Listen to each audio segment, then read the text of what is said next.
What's going on, boxing fans? Julian Williams here at the distance. I got a post-fight video for you guys, a one of three.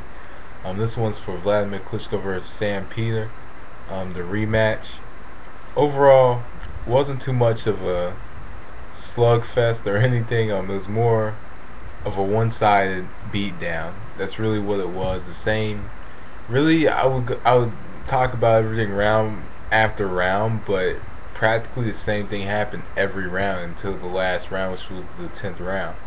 My prediction was actually a 10th round knockout by Wladimir Klitschko, but that part of the video didn't upload, so you guys didn't even get to see that. But I did put on the video a few days ago that I was predicting 10th round knockout.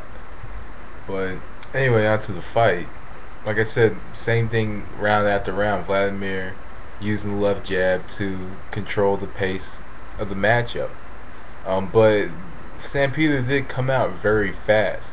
He came out fast and swinging and swinging for the fences, and was kind of bobbing and weaving and stuff, and it didn't work out too well for him. But one thing that Sam Peter does that I don't think I mentioned in the prediction videos, he does have a huge tendency to step out of range and throw from out of range, and you can't do that against the Wladimir Klitschko or really any good boxer. You can't just step in and throw from out of range and think you're gonna luckily land a shot on the chin. Um, and sometimes it works, like 1971 Ali versus Frazier won. That's one of the rare occasions where that actually works.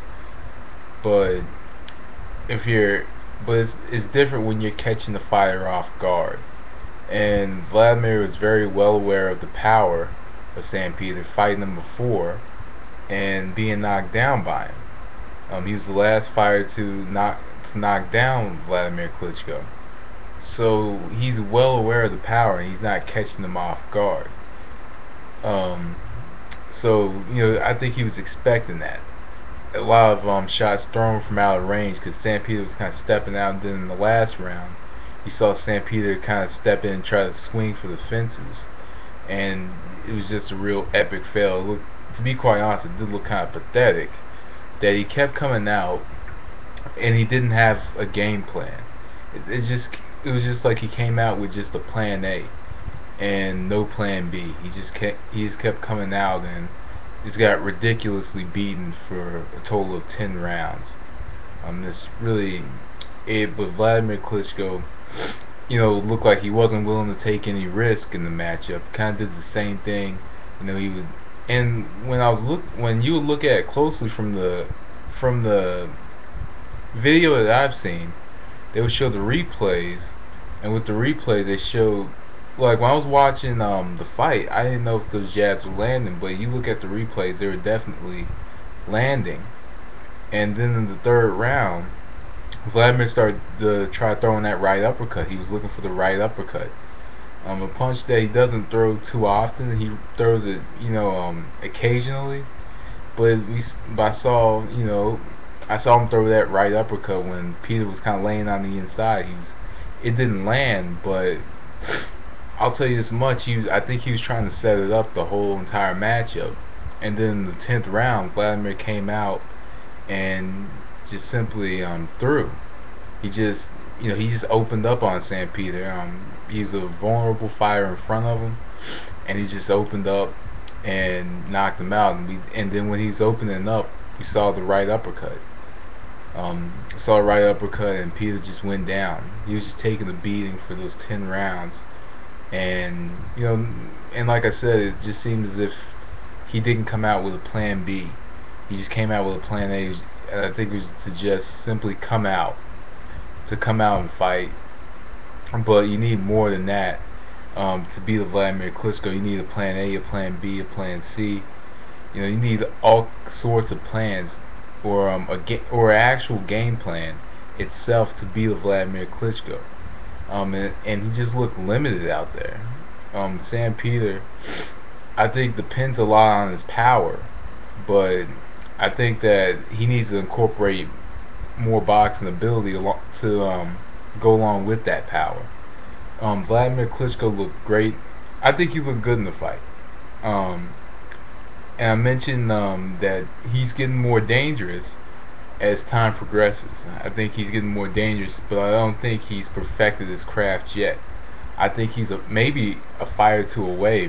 We haven't, to me, I don't think we've seen the best of Wladimir Klitschko at this point. I think that we might not see the best until he possibly gets a matchup with David Haye, against David Haye or somebody who's a solid contender.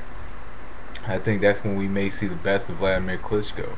But I don't think that, I honestly don't think that some of these contenders are really challenging him. That's just my opinion. I don't think that the contenders are challenging him, and I think he just goes out and he kind of does his normal routine: left jab, straight right hand, left hook. And we saw in the matchup he was trying to get that. He was actually trying to get his left hook off, and he did land a few straight rights that Peter didn't see coming because Peter kept walking into the shots. So anyway, I had it unanimously for Wladimir Klitschko. I think I had like every round for Klitschko. Just a lot of jabs, a lot of holding and clinching and stuff. That's really what that's primarily what the fight was. A lot of holding, a lot of clinching, a lot of left jabs, some power shots that Sam Peter didn't see coming, and and then the very end of the matchup, the knockout when Wladimir just opened up in the last round. So overall, I hope to see Wladimir Klitschko again very soon against maybe a pretty good. I think he does fight solid fighters. I guess the best that he can possibly fight. But let's hope that he can face David Haye.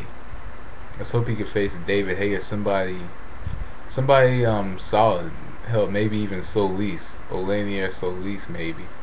Who knows if Top Rank or whoever's promoter is puts him in the ring with Wladimir. So anyway, guys, that's my post-fight video for Klitschko Peter, 10-round domination. So anyway, that was Distance. Thanks for watching. Peace.